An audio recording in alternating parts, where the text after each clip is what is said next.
Welcome to the deep dive. Today we're venturing into the very, very beginning, the source of Greek mythology. Yeah, that whole incredible web of gods and monsters. It's a lot. It really is. And you sent us this great article, The Origin of the Greek Gods, the Primordial Mythology. So the plan today is to sort of extract the core story. Exactly. Get that foundational understanding without, getting totally lost in every single cousin and great aunt of Zeus. Which is easy to do. Think of it as grasping the roots before staring up at all the branches. Perfectly put. Okay. Because Greek mythology, it can feel endless. But these primordial myths, the ones in the article, they're the absolute starting point. How the cosmos, the gods themselves, sort of emerged. We're talking pre-Olympus, right? Before Zeus was the king. Oh, way before. This is the Genesis story. The article really starts from, well, nothing. The void. Chaos. Chaos, yeah. But not necessarily disorder in the way we might mean it today. Right, more like Yeah. potential, a formless void. Exactly. Undefined potentiality.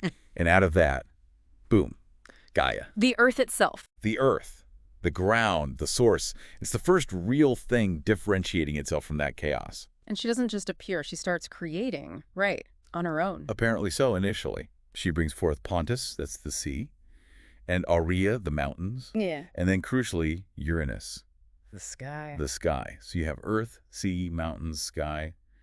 Pretty fundamental building blocks. Okay, so Gaia, Earth, and Uranus, sky, they get together. Oh. And things get interesting fast. Yeah. Intense is a good word. Their children are, not your average kids. No kidding, we've got the hecaton chairs, the hundred-handed giants. Can you even picture that? The sheer power, right. And then the Cyclops, the one-eyed ones, also pretty formidable. And then the Titans, who the article reminds us were major deities themselves. Absolutely. But Uranus, Hmm. his reaction is immediate, and it's fear. Fear of his own kid. Yeah, fear of their power. He's terrified they'll overthrow him. So what does he do? He doesn't exactly send them to their room. No, he imprisons them, Yeah. shoves them back deep inside Gaia, their mother, into Tartarus. Oh, that's horrible. For Gaia, I mean, imagine having your children locked up inside you. It's a visceral image, isn't it? Right. And it speaks to that recurring theme, that fear of the next generation of being replaced. You can definitely see why Gaia would be, well, furious. And probably in pain. Understandably.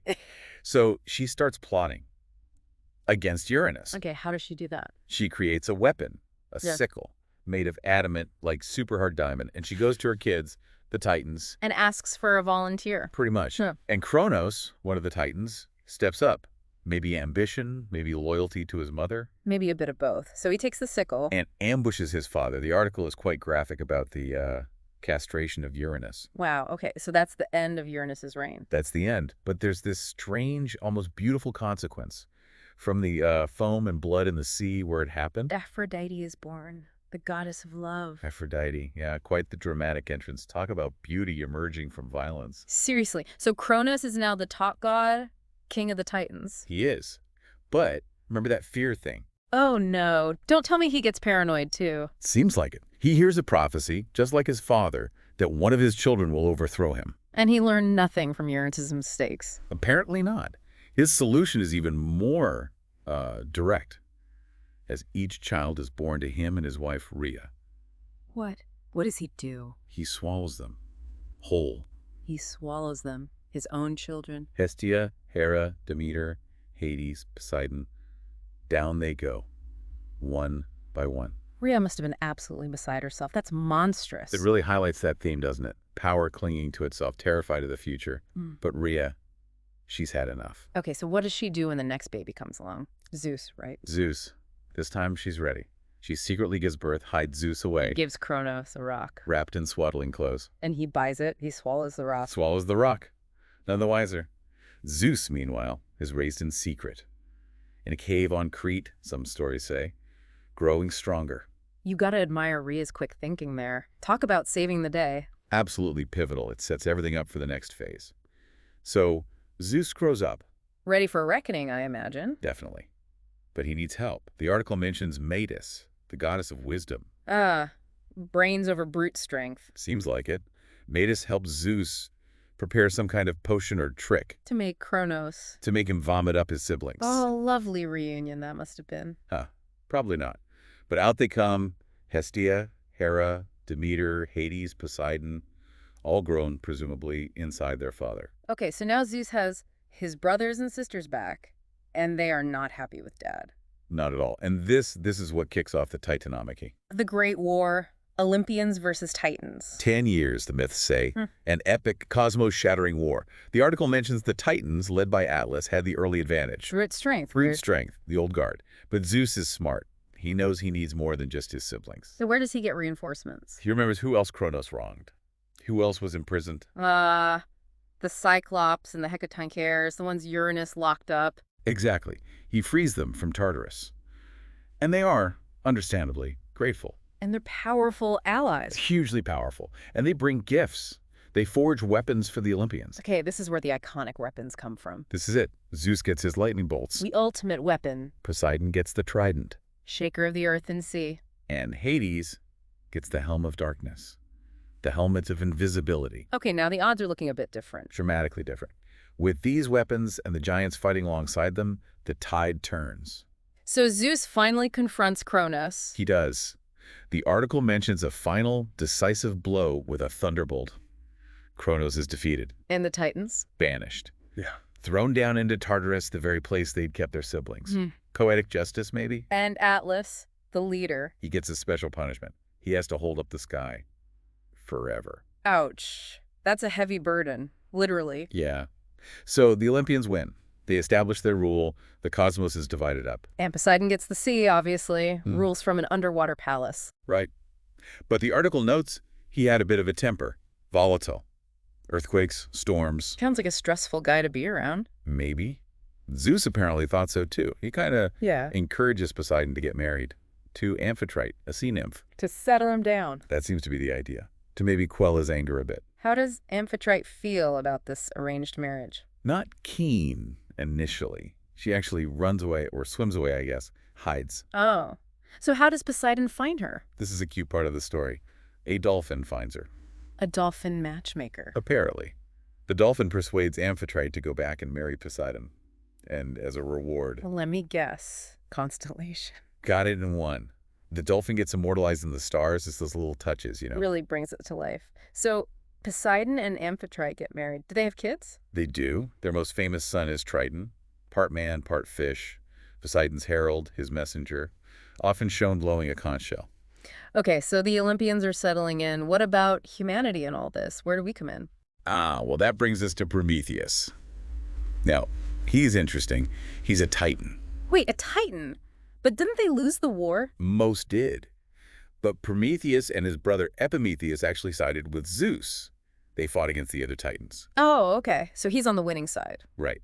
And he's credited with creating humans, fashioning them from clay. And Athena breathes life into them. That's the story. Athena gives them life. But there's a problem. According to the myth, humans are initially kind of bare, lacking skills, talents compared to the animals. So vulnerable. Very. And Prometheus feels sorry for them. He sees their potential, maybe, so he decides to help. Ow. He gives them fire. Steals it from the gods, from Olympus, some say from Hephaestus' forge. Fire. Wow. That's huge, not just for warmth and cooking. Exactly. The article explicitly calls it a symbol of knowledge, technology, progress. It's what allows civilization to start.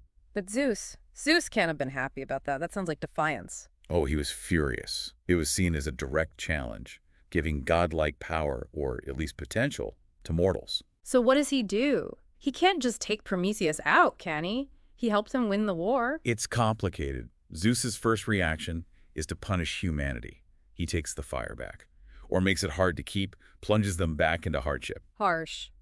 But Prometheus isn't done, is he? He seems pretty committed to us. He really does.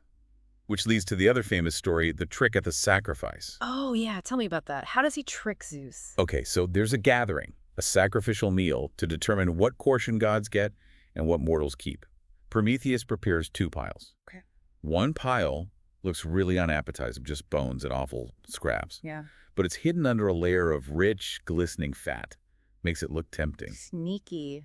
And the other pile? The other pile looks like rubbish, maybe covered in the animal's stomach lining or something unpleasant.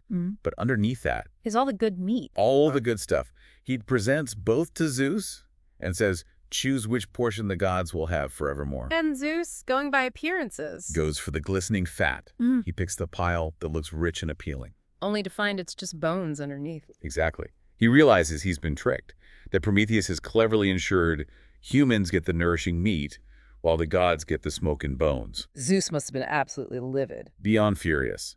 This act of deception, this siding with mortals over the king of the gods, it sets up really dire consequences down the line. For Prometheus, certainly, but also for humanity in other myths, like Pandora's box. Right. So looking back at all this, these origin stories, there's some big themes jumping out. The article mentions generational conflict. Definitely. Uranus overthrown by Kronos, Kronos overthrown by Zeus. It's a cycle. And you can read that as, reflecting shifts in society, new ideas replacing old ones, maybe even human family dynamics writ large. It feels very primal, and also the power and paranoia link. Yeah, that's huge. Uranus and Kronos, both rulers, both terrified of losing power, and that fear drives them to do terrible things that ultimately cause their downfall. It's a classic cautionary tale. Power corrupts, or at least makes you deeply insecure. Something like that. It shows how fragile that kind of absolute control can be, or how the fear of losing it can destroy you. And then Prometheus. He stands out, doesn't he, as something different. Completely. He's the firebringer, yes, but it's more than that. He represents, like the article says, enlightenment, knowledge, maybe even defiance in the face of tyranny. Fighting for the underdog, for humanity's potential. Right. Even though he was a Titan, initially allied with Zeus, he ultimately seems to choose humanity. Why, though? The article kind of leaves that open. Was it pity? Justice? Seeing a spark worth protecting? That is a great question. His loyalty shifts, or maybe his true loyalty was always to potential, wherever he saw it. It makes him a really complex and enduring figure. So, wrapping up this deep dive then, we've gone from chaos, that formless beginning, Through Gaia and Uranus, the first cosmic parents. to the rise and fall of the Titans, the brutal rule of Kronos, The cleverness of Rhea, the emergence of Zeus and the Olympians after that huge war. and the pivotal, tricky role of Prometheus in getting humanity started. It's quite a journey. It really is. From void to, well, the beginnings of the world order, as the Greeks understood it. And what's amazing is how these stories, these themes, power, betrayal, family conflict, rebellion, the quest for knowledge, they still feel relevant, aren't they? Absolutely. You see echoes of them everywhere. They tap into something fundamental about, well, being human, or maybe just about power dynamics in general. The insights are seeing these timeless dramas play out on this huge mythological scale. Which kind of leads to a final thought for everyone listening. When you think about these origin myths, the chaos, the overthrown fathers, the stolen fire, what parts really stick with you? What resonates most strongly today? Yeah, and why do you think these particular stories out of countless ancient myths have lasted for millennia? What gives them that staying power? Something definitely worth mulling over. Maybe checking out that link in the source material could spark some more ideas. Thanks for joining us on this deep dive.